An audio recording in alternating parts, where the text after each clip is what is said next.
तो आज आम +3 third semester Odia honours major paper 6 unit 2 प्रगतिवादी काव्यधारा ये चैप्टर आज आम मोस्ट इम्पोर्टाट द्विमारिकिया और मैथमेटिकिया क्वेश्चन विथ आंसर डिस्कस करवा मु ऑलरेडी ए यूनिट रो शॉर्ट क्वेश्चन गुडिक डिस्कस कर सारी मो डिस्क्रिप्शन में तार लिंक अच्छी तो आज आम द्विमारिक 5 मार्क क्वेश्चन देखा तो ये को प्रकार दृष्टि देखा तो क्वेश्चन गोटे केमती अटेम्प्ट नेबे केमती लिखिबे स्टार्ट केमती करिवे एटा एथिर अछि आ कोन ना आपण माने जो कॉलेज रे क्लास करचोंदी एटार किछि किछि बुझिथिबे ता सहित ए क्वेश्चन आंसर डिस्कस कर देला आपनकर माइंड सेट हे जिवो एवं क्लियर हे जिवो तो एबे सुनतु प्रथम क्वेश्चन देखिबा तो क्वेश्चन कोन आछि प्रगतिशील साहित्यिकक राजनैतिक आदर्श कोन थिला क्वेश्चन बुझिला जो प्रगतिशील साहित्यिक थिले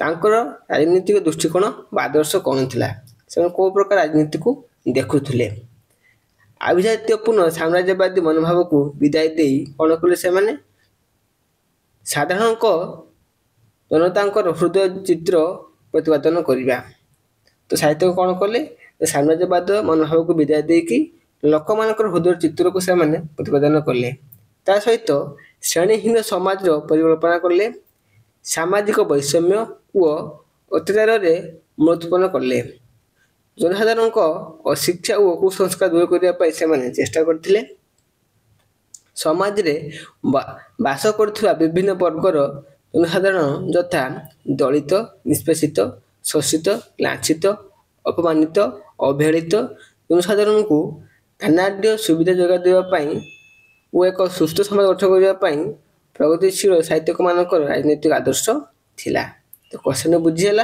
विथ आंसर मध्य बुझीला क्वेश्चन कौन कह प्रगतिशील साहित्यिक राजनैतिक मनोभाव कौन थिला तो यहीपरिका वर्ड बा यहीपरिका सेंटेंस लिखापी पड़ो ओके देन द्वितीय क्वेश्चन को जीवा यहीपरि बारंबार क्लास गुडिक देखिले धीरे धीरे माइंड सेट हो द्वितीय क्वेश्चन कौन आछि ना प्रगतिवादी साहित्यर परिभाषा परिभाषा कौन 1930 मसीहा बेलू ओडिया साहित्य साम्राज्यवादी विरोधी स्वर क्रमश पुंजीवादी विरोधी स्वर में परिणत हो मार्क्सवादी अभिमुख को ग्रहण करथिला तो कौन है ना ओडिया साहित्य साम्राज्यवाद विरोध क्रमश कमिला पुंजीवाद विरोधी स्वर में परिणत हो मार्क्सवादी आड़ को आभिमुख्य ग्रहण करथिला शेषमुक्त शोषण मुक्त समाज गठन करी समस्त जनसाधारण को समानता अधिकार प्रदान करवा थिला बाला और नथिला बाला स्वर को प्रकाशित करवा मनुष्यर जन्म भाग्यवादी दृष्टिकोण विचार नकरी शोषित मन में श्रेणी चेतना जागृत करवा थिला प्रगतिवादी साहित्यर परिभाषा तो मोटामोटी बुझा गले कौन ना लोक मैंने जो थिला बाला नथिला बाला हैव नॉट्स जो भाग्यगत दुर्दशा भावुले कौन करी समस्ते समान एवं समाज समस्त का अधिकार अच्छी ताकू लोक मान आगे प्रकाशित से करते परवर्ती क्वेश्चन आसो क्वेश्चन नंबर 3 को जीवा सच्चिदानंद राउतराय काव्य चेतना उपरे कुशचंद्र पाणिग्राही मंतव्य कौन थिला क्वेश्चन पुणी थे बुझे दूची सच्चिदानंद राउतराय काव्य चेतना उपरे कुशचंद्र मंतव्य कौन थिला तो ये आम आंसर कौन करवा ना जो राउतराय जो काव्य थिला कुशचंद्र को प्रकार मंतव्य देइचंती बुझेला तो आंसर टी देखो केमती लिखा जाइए से संपूर्ण रूपे सबुज शैली को अनुसरण करछंती से माने कि सच्चिदानंद राउतराय प्राथमिक अवस्था रे एही काव्य पुरुष किपरि सबुज आदर्श और चिंताधारा मुक्ति लाभ कर कौनसी सचेतन पाठक तांकर 1928 1935 मध्य प्रकाशित कविता गुडिक अनुसरण कले सहजरे जापर तो बुझीला तो सच्चिदानंद राउतराय केमिति काव्य चेतना करथिले पाणिग्राही ताहा कहउछंती जे 1928 1935 मध्य प्रकाशित होइथिबा कविता गुडिक जने पाठक पढ़िबो बा अनुसरण करिवो ते विषय जानि परिबो आउ कोन ना पाथे 1931 ବାଜି ରାଉତ 1941, ପାଣ୍ଡୁଲିପି 1947 ଆଦି କବିତା ସଂକଳନ ଆମେ ପ୍ରଗତିବାଦୀ ଚିନ୍ତାଧାରା ଲକ୍ଷ୍ୟ କରିପାରିବା। ଓକେ, ଦେନ୍ ପରବର୍ତ୍ତୀ କ୍ୱେଶ୍ଚନକୁ ଆସିବା। ନବଯୁଗ ସାହିତ୍ୟ ସଂସଦ ଅନୁଷ୍ଠାନର ପ୍ରଥମ ଅଧିବେଶନରେ କେଉଁ ସଙ୍ଗୀତ ଗାନ କରାଯାଇଥିଲା? କ୍ୱେଶ୍ଚନଟି ବୁଝିହେଲା ଯେ ନବଯୁଗ ସାହିତ୍ୟ ସଂସଦ ଅନୁଷ୍ଠାନର ପ୍ରଥମ ଅଧିବେଶନରେ କେଉଁ ସଙ୍ଗୀତ ଗାନ କରାଯାଇଥିଲା? ନବଯୁଗ ସାହିତ୍ୟ ସଂସଦର ପ୍ରଥମ ଅଧିବେଶନରେ ଯେଉଁ ଉଦ୍ବୋଧନୀ ସଙ୍ଗୀତ ଗାନ କରାଯାଇଥିଲା ତାହା ଥିଲେ ସ୍ରଷ୍ଟା କିଏ ଥିଲେ? ନା କବି ଅନନ୍ତ ପଟ୍ଟନାୟକ ଓ ଗୀତଟି ଗାନ କରାଯାଇଥିଲା।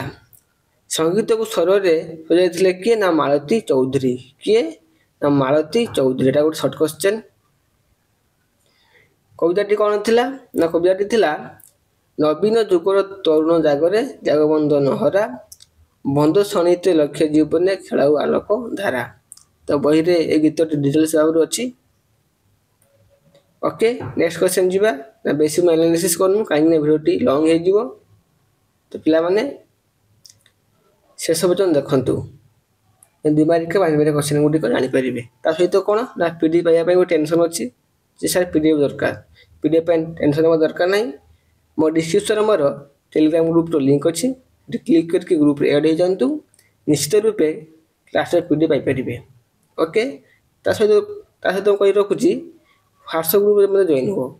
ହ୍ୱାଟ୍ସଆପ୍ ଗ୍ରୁପ୍ ଜଏନ୍ ହେଲେ କ'ଣ କରିବ? ଆପଣମାନେ ମୋତେ ମେସେଜ୍ କରିପାରିବ, ମୁଁ ମୋତେ ମେସେଜ୍ ସୋ କରିପାରିବି। ଏଇଟା ପ୍ରାୟ ମ୍ୟାକ୍ସିମମ୍ ଭିଡ଼ିଓ ବା କ୍ଲାସ୍ରେ ମୁଁ ହ୍ୱାଟ୍ସଆପ୍ ଲିଙ୍କ୍ ଦିଏ ନାହିଁ। ଏଥିରେ ମୁଁ ଲିଙ୍କ୍ ଦେଇଦେଇଛି, କ୍ଲିକ୍ କରିକି ଆଡ଼୍ ହେଇଯାଉ। କାହିଁକିନା ଟେଲିଗ୍ରାମ ଗ୍ରୁପ୍ରେ ମେସେଜ୍ କରିପାରିବ ନାହିଁ, କିନ୍ତୁ ହ୍ୱାଟ୍ସଆପ୍ ଗ୍ରୁପ୍ରେ ଏମିତି ମୁଁ ସେଟିଂ କରିଛି, ମେସେଜ୍ କରିପାରିବ ଆଉ ମଧ୍ୟ ଯୋଗାଯୋଗ ମଧ୍ୟ କରିପାରିବ। ଯଦି ପ୍ରଥମ କ୍ଲାସ୍ ଯାଉ ମୁଁ ହ୍ୱାଟ୍ସଆପ୍ ଗ୍ରୁପ୍ରେ ଦେଉଛି, ଅଲଗା ପିଲାମାନେ ଅଛନ୍ତି, ସିନିୟର୍ ପିଲାମାନେ ଅଛନ୍ତି, ଅନନେସେସାରୀ ମେସେଜ୍ କଲେ ବ୍ଲକ୍ ହେଇଯିବ। ପ୍ରଥମରୁ କହିଦେଉଛି। ତ 5 ନମ୍ବର କ୍ୱେଶ୍ଚନ କ'ଣ ଆସୁଛି? ସଚ୍ଚିଦାନନ୍ଦ ରାଉତରାୟଙ୍କର କାବ୍ୟ ମାନସ କିପରିକା ଥିଲା? ନା କବି ସଚ୍ଚିଦାନନ୍ଦ ରାଉତରାୟ କାବ୍ୟ ମାନସର ସ୍ୱରୂପ ଭିନ୍ନ ଭିନ୍ନ ସମୟ ଓ ପରିବେଶରେ ପରିବର୍ତ୍ତିତ ହୋଇଛନ୍ତି। କେତେବେଳେ ପ୍ରକୃତି ରୂପ ବର୍ଣ୍ଣନା କରିଛନ୍ତି ତ ଆଉ କେତେବେଳେ ମାନବବାଦୀ ଚିନ୍ତା ଓ ଚେତନାରେ ଉଦ୍ଘୋଷିତ ହୋଇଛନ୍ତି। କିଏ? ନା କବି ସଚ୍ଚିଦାନନ୍ଦ ରାଉତରାୟ। କେବେବେଳେ ସେ ବାମପନ୍ଥୀ ଦର୍ଶନର ପୃଷ୍ଠପୋଷକତା କରିଛନ୍ତି ତ ଆଉ କେତେବେଳେ ଜୀବନ ଓ ଯୌବନର ଉପାସନା କରିଛନ୍ତି। ସଚ୍ଚିଦାନନ୍ଦ ରାଉତରାୟ କବିତାର ମୁଖ୍ୟତଃ ସୁସ୍ଥ ସମୟ ଗଠନ କରିବା ପାଇଁ ଉଦ୍ବୋଧନ କରିଛନ୍ତି। ଏଇଟା ଗୋଟେ ସର୍ଟ କ୍ୱେଶ୍ଚନ। ଯେ ମୋଟାମୋଟି ଭାବେ କହିବାକୁ ଗଲେ ସଚ୍ଚିଦାନନ୍ଦ ରାଉତରାୟ କେଉଁ ପ୍ରକାର କବିତା ସେ ରଚନା କରିଛନ୍ତି? ନା ସୁସ୍ଥ ସମାଜ ଗଠନ କରିବା। ଓକେ, ଦେନ୍ କ୍ୱେଶ୍ଚନ ନମ୍ବର 6କୁ ଆସିବା। ବାମପନ୍ଥୀ କାବ୍ୟରେ ଛଦ୍ମନାମ ଜଟାୟୁ ସମ୍ପର୍କରେ ସୂଚନା ପ୍ରଦାନ କର। ଏଟା ଗୋଟେ ଇମ୍ପୋର୍ଟାଣ୍ଟ କ୍ୱେଶ୍ଚନ କହିଦେଲି ପ୍ରଥମରୁ। ଏଟା ଗୋଟେ ଇମ୍ପୋର୍ଟାଣ୍ଟ କ୍ୱେଶ୍ଚନ। ନା ସାମ୍ୟବାଦ ଓ ବାମପନ୍ଥୀ ଭାବଧାରାର ଜଣେ ନିଷ୍ଠାପର ସାଧକ ଭାବେ କବି ରଘୁନାଥ ଦାସ ଓଡ଼ିଆ ସାହିତ୍ୟରେ ପରିଚିତ ଥିଲେ। କିଏ? ରଘୁନାଥ ଦାସ। ସେ କ'ଣ କରୁଥିଲେ? ନା ସେ ବିଭିନ୍ନ ପତ୍ର ପତ୍ରିକାରେ ନିଜର ନାମକୁ ଉତ୍ସ ରଖି ଶ୍ରୀ ଜଟାୟୁ ବୋଲି ସେ ଲେଖୁଥିଲେ କବିତା ରଚନା କରିବା ସମୟରେ। ତାଙ୍କ ଉଦ୍ଦେଶ୍ୟଟି କ'ଣ ଥିଲା? ତାଙ୍କ ଉଦ୍ଦେଶ୍ୟ ଥିଲା ଯେ ପ୍ରଶାସନିକ ବ୍ୟବସ୍ଥା ଓ ସାମାଜିକ ତଥା ଧାର୍ମିକ ଚେତନା ସମ୍ପର୍କରେ ସରକାରଙ୍କ ଦୃଷ୍ଟି ଆକର୍ଷଣ କରିବା ତାଙ୍କ ସୃଷ୍ଟିର ଅନ୍ୟତମ ନିର୍ଦ୍ଦେଶନ ଥିଲା। ବୁଝିହେଉଛି? ଅତି ସିମ୍ପଲରେ ଲେଖାଯାଇଛି। ଯେଉଁମାନେ କଲେଜରେ, ବିଶେଷ କରି କଲେଜରେ ଯେଉଁମାନେ ଆଟେଣ୍ଟିଭଲି କ୍ଲାସ୍ ଆଟେଣ୍ଡ କରୁଥିବେ, ସାର୍ କି ମ୍ୟାଡ଼ାମ୍ ମାନଙ୍କର କଥା ଅନୁସାରେ କ୍ଲାସ୍ କରୁଥିବେ ଏବଂ ଘରେ ରିଭିଜନ କରୁଥିବେ, ସେମାନଙ୍କ ପାଇଁ ଏଗୁଡ଼ିକ ବହୁତ ପ୍ରଫିଟ୍ ଦେବ ଆଉ ଏକ୍ଜାମରେ ବହୁତ ଭଲ କରିବେ ସେମାନେ। ଏଇଟା ପୁରା ମୋର ଗ୍ୟାରେଣ୍ଟି। ତେଣୁ କ୍ଲାସ୍ କରୁଥିବେ ପ୍ଲସ୍ ଏଗୁଡ଼ିକ ଦେଖୁଥିବେ, ଏକ୍ଜାମ୍ ତାଙ୍କର ଭଲ ହେବ। ତ ବୁଝିହେଲା ଯେଉଁଟା କ'ଣ ପାଇଁ ଏବଂ କେଉଁ ରାସ୍ତାରେ ବା କେଉଁ ୱେରେ ଲେଖାଯାଇଛି। ଯେଉଁମାନେ ବୁଝିବା ପିଲା ସେମାନେ ଠିକ୍ ବୁଝିଯିବେ। ପରବର୍ତ୍ତୀ କ୍ୱେଶ୍ଚନ, ମାର୍କ୍ସବାଦୀ ଚେତନା ମନମୋହନ ମିଶ୍ରଙ୍କ ସୃଷ୍ଟିରେ କିପରି ସ୍ଥାନିତ ହୋଇଛି ତାହା ଦର୍ଶାଅ। ନା କବି ମନମୋହନ ମିଶ୍ର ସମାଜର ଦଳିତ, ଶୋଷିତ ଓ ଖଟିଖିଆ ମଣିଷମାନଙ୍କ ପାଇଁ ସ୍ୱର ଉତ୍ତୋଳନ କରିଛନ୍ତି। ସେମାନଙ୍କ ଉପରେ ହେଉଥିବା ଅନ୍ୟାୟ, ଅତ୍ୟାଚାର ଓ ଯୁଗ ଯୁଗ ଶୋଷଣ ଓ କଷଣ ବିରୋଧରେ ସେ ଦୃଢ଼ କଣ୍ଠରେ ସ୍ୱର ଉତ୍ତୋଳନ କରିଛନ୍ତି। ଓକେ, ତାଙ୍କର ଅତୀତ କବିତା କ'ଣ ନା କଠି କଣ୍ଟେ, ଆବାଜ, ଜନତାର ଡାକ, ନୂଆ ଗପଟିଏ ଲେଖ ପ୍ରଭୃତିରେ ସାମାଜିକ ବିପ୍ଳବର ସ୍ୱର ବାରି ହୋଇପଡ଼େ। ପ୍ରତ୍ୟେକ କବିତାର ଆବୃତ୍ତି ପ୍ରଧାନ ଓ ଜ୍ୱାଳାମୟୀ ଭାଷା ବେଶ ଭାବାତ୍ମକ ହୋଇଥାଏ। ତ ବୁଝିହେଲା। କ୍ୱେଶ୍ଚିନ୍ କ'ଣ ଅଛି ଯେ ମାର୍କ୍ସବାଦୀ ଚେତନା ମନୋହର ମିଶ୍ରଙ୍କ ସୃଷ୍ଟିରେ କିପରି ସ୍ଥାନିତ ହୋଇଛି ତା ଦର୍ଶାଅ। ସେ ଏଇ ସବୁ ଭଲ ଭାବରେ ସ୍ଥାନିତ କଲେ। ଓକେ, ଦେନ୍ କ୍ୱେଶ୍ଚିନ୍ 8 କୁ ଆସିବା। ରାମପ୍ରସାଦ ସିଂ ସମାଜର ରୂପକାର। ରାମପ୍ରସାଦ ସିଂ ସମାଜବାଦର ରୂପକାର ଆଲୋଚନା କର। ପ୍ରଗତିବାଦୀ ତଥା ସମାଜବାଦର ଜଣେ ପ୍ରଥିତଯଶା ସ୍ରଷ୍ଟା ନାମ କ'ଣ ଥିଲା? ସ୍ରଷ୍ଟା ଥିଲେ ରାମପ୍ରସାଦ ସିଂ। ତାଙ୍କର ସୃଷ୍ଟିର ସର୍ଜନା ମାର୍କ୍ସବାଦ ଦ୍ୱାରା ବିଶେଷ ଭାବେ ପ୍ରଭାବିତ ହୋଇଥିଲା। ଶ୍ରେଣୀହୀନ ସାମ୍ୟବାଦ ଆଦର୍ଶରେ ସମାଜ ଗଠନ କରିବା ପାଇଁ ସେ ସର୍ବଦା ଯତ୍ନଶୀଳ ଥିଲେ। ସାମାଜିକ ଆବେଦନ ତାଙ୍କର ପ୍ରତ୍ୟେକ ଉପନ୍ୟାସ ଓ ଗଳ୍ପରେ ଦେଖିବାକୁ ମିଳେ। ତ ରାମପ୍ରସାଦ ସିଂ ଉପନ୍ୟାସ ବା ଗଳ୍ପରେ କ'ଣ ଦେଖିବା ପାଇଁ ମିଳେ? ସାମାଜିକ ଆବେଦନ। ସାମାଜିକ ଆବେଦନ ମାନେ ଗୁହାରି କରିବା। ସର୍ବହରା ମାନେ ଏଟା କୁହନ୍ତି ଆବେଦନ କରିବା। ସର୍ବହରା ବିଷୟରେ ସେ ଲେଖିଛନ୍ତି। ଖଟିଖିଆ, ମୂଲିଆ, ମଜୁରିଆଙ୍କ ଆର୍ତ୍ତ ଚିତ୍କାର ତାଙ୍କ ସାହିତ୍ୟରେ ନିଦର୍ଶନ ଅଟେ। ତ ଯେଉଁମାନେ ମାନେ ଗାଁରେ ବିଲଙ୍ଗ କରୁଛନ୍ତି ପ୍ଲସ୍ ତାଙ୍କର ଯେଉଁ ହୃଦୟର କିଛି ଭାବନା ଅଛି, କଥା ଅଛି, ସେମାନେ ଏଗୁଡ଼ିକ ଆରାମସେ ଲେଖିପାରିବେ ଏବଂ ମନେ ମଧ୍ୟ ରହିଯିବ। ଏଟା କିଛି କଷ୍ଟ ଜିନିଷ ନାହିଁ ଯେ ମନେ ରହିବନି ବୋଲି। ରାମପ୍ରସାଦ ସିଂ ମାର୍କ୍ସବାଦୀ ଭାବଧାରାକୁ ନେଇ କେତେ ଗଳ୍ପ ମଧ୍ୟ ସେ ରଚନା କରିଛନ୍ତି। ତ ଇଜି ହୁଏ ଥିଲା। ନେକ୍ସଟ କ୍ୱେଶ୍ଚନ୍ ଯିବା। ପିଡ଼ିଏଫ୍ ପାଇଯିବେ, ପିଡ଼ିଏଫ୍ ପାଇଁ ଟେନସନ୍ ନିଅନି, ପିଡ଼ିଏଫ୍ ମୁଁ ଅପଲୋଡ଼ କରିଦେବି। କ୍ୱେଶ୍ଚନ୍ 9 କୁ ଆସିବା। ମହାନ ବିପ୍ଳବୀ କବି ଅନନ୍ତ ପଟ୍ଟନାୟକ। ପ୍ରଗତିବାଦୀ ଚେତନାର ମହାନ ବିପ୍ଳବୀ କବି ତଥା ଓଡ଼ିଶାର ପ୍ରଗତିଶୀଳ ସାହିତ୍ୟିକ ଆନ୍ଦୋଳନର ସଦସ୍ୟ ଓ ସାମ୍ୟବାଦୀ ଚେତନାର ବାର୍ତ୍ତାବହ ଅନନ୍ତ ପଟ୍ଟନାୟକ ଓଡ଼ିଆ ସାହିତ୍ୟ ଇତିହାସର ସ୍ୱର୍ଣ୍ଣମ ତାରକା। ତ ଏଇଟା କ'ଣ କୁହାଯାଇଛି ନା କବି ଅନନ୍ତ ପଟ୍ଟନାୟକଙ୍କ ସମ୍ବନ୍ଧରେ କୁହାଯାଇଛି ଯେ ତାଙ୍କର ବ୍ୟକ୍ତିତ୍ୱ କେମିତି ଥିଲା ଏବଂ ଓଡ଼ିଶାକୁ ତାଙ୍କର ଅବଦାନ କ'ଣ ଥିଲା। ପ୍ରଥମ 2 ଲାଇନ୍ ତାଙ୍କୁ ସମ୍ବୋଧନ କରାଯାଇଛି। ତାପରେ ନେକ୍ସଟ ପଏଣ୍ଟକୁ ଆସିବା। କମ୍ରେଡ଼ ଭଗବତୀ ଚରଣ ଓଡ଼ିଶାରେ ଯେଉଁ ସାମ୍ୟବାଦ ଆନ୍ଦୋଳନ ମନ୍ତ୍ର ଉଚ୍ଚାରଣ କରିଥିଲେ ମନେ ରଖନ୍ତୁ, ତାହାକୁ ଅନନ୍ତ ପଟ୍ଟନାୟକ ଅଭିମନ୍ତ୍ରିତ ହେବା ଏକ ସ୍ମରଣୀୟ ଘଟଣା। ତ କମ୍ରେଡ଼ ଭଗବତୀ ଚରଣ ଓଡ଼ିଶାରେ ଯେଉଁ ସାମ୍ୟବାଦ ଆନ୍ଦୋଳନ ଆରମ୍ଭ କରିଥିଲେ ବା ଉଚ୍ଚାରଣ କରିଥିଲେ ତାହାକୁ ଅନନ୍ତ ପଟ୍ଟନାୟକ କ'ଣ କରିଥିଲେ ନା ଅଭିମନ୍ତ୍ରିତ କରିଥିଲେ। ଇଟ୍ ମିନ୍ସ ସେ ନିଜର ଲେଖା ଏବଂ ଭାବନା ଏବଂ ସମାଜ ସେସବୁକୁ କହିଥିଲେ। ଆଧୁନିକ ପତ୍ରିକାରେ କ୍ରମାନ୍ୱୟରେ କବିତା ତାଙ୍କର ପ୍ରକାଶ ପାଇଥିଲା। ତାଙ୍କର ରଚିତ କବିତାରେ ସର୍ବହରା, ଖଟିଖିଆ, ମେହନତୀ ମଣିଷ ଓ ଶ୍ରମିକମାନଙ୍କ ପ୍ରସଙ୍ଗରେ ବର୍ଣ୍ଣିତ ହୋଇଛି। ଅନନ୍ତ ପଟ୍ଟନାୟକ ଏକାଧାରରେ ଥିଲେ କବି, ଗାଳ୍ପିକ, ନାଟ୍ୟକାର, ପ୍ରାବନ୍ଧିକ, ଅନୁବାଦକ ଓ ଶିଶୁ ସାହିତ୍ୟିକ। ବୁଝିହେଲା। ତ ୟୁନିଟ୍ 2ଟି ହେଉଛି ଆପଣଙ୍କର କ'ଣ ଅଛି ନା ପ୍ରଗତିବାଦୀ କାବ୍ୟଧାରା। ତ ୟୁନିଟ୍ ଅନୁସାରେ ମଧ୍ୟ କ୍ୱେଶ୍ଚନଟି ଜାଣିପାରୁଥିବେ କେଉଁ ପ୍ରକାର ଆଟେଣ୍ଡ କରାଯିବ। 10 ନମ୍ବର କ୍ୱେଶ୍ଚନ କ'ଣ ଆସୁଛି? ସାମ୍ୟବାଦୀ ସାହିତ୍ୟ ରଚନା କରିବା ଲକ୍ଷ୍ୟ କ'ଣ ଥିଲା ନା ବ୍ରିଟିଶ ସାମ୍ରାଜ୍ୟବାଦର ବିରୋଧରେ ସଂଗ୍ରାମ କରିବା, ଭାରତ ତଥା ଓଡ଼ିଶାକୁ ବିଦେଶୀ ଶାସନ କବଳରୁ ମୁକ୍ତ କରିବା, ସମାଜର ନିମ୍ନବର୍ଗଙ୍କ ପ୍ରତି ଶୋଷଣ ବିରୋଧରେ ସଂଗ୍ରାମ କରିବା, ଅର୍ଥନୈତିକ ବୈଷମ୍ୟ ଓ ଶୋଷଣର ଅନ୍ତ ଘଟାଇବା ଥିଲା ସାମ୍ୟବାଦୀ ସାହିତ୍ୟର ସୃଷ୍ଟିର ଲକ୍ଷ୍ୟ। ବୁଝିହେଲା ଆରାମସେ।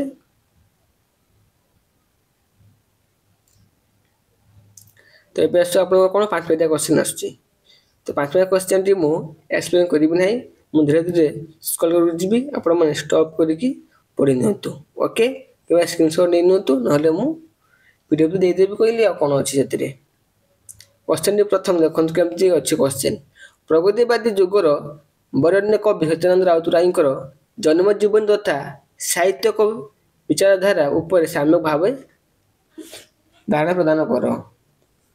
କ୍ୱେଶ୍ଚନ କୋଉ ବେସିସରେ ଆସିଛି? କବି ସତ୍ୟାନନ୍ଦ ରାଉତରାୟଙ୍କ ଜନ୍ମ କାହାଣୀ ବିଷୟରେ।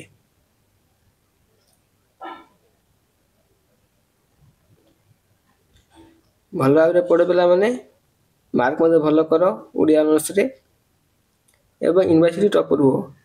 ୟୁନିଭର୍ସିଟି ଟପର ହେବା ପାଇଁ ଚେଷ୍ଟା କର। ଦ୍ୱିତୀୟ କ୍ୱେଶ୍ଚନ କ'ଣ ଆସୁଛି? ସାରସ୍ୱତ ସାଧକ ସଚ୍ଚିଦାନନ୍ଦ ରାଉତରାୟ ଓଡ଼ିଆ ସାହିତ୍ୟକୁ ସମୃଦ୍ଧ କରିବା ଦିଗରେ କେଉଁ ସାଧନା କରିଛନ୍ତି ତା ସମ୍ପର୍କରେ ଆଲୋକପାତ କର।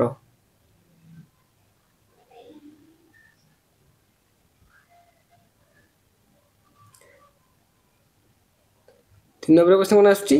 ପ୍ରଗତିବାଦୀ ସାହିତ୍ୟ ସୃଷ୍ଟିରେ ସାମ୍ୟବାଦ ଓ ସମାଜବାଦ ଚେତନା କବି ଅନନ୍ତ ପଟ୍ଟନାୟକ କୃତିତ୍ୱ ଆଲୋଚନା କର।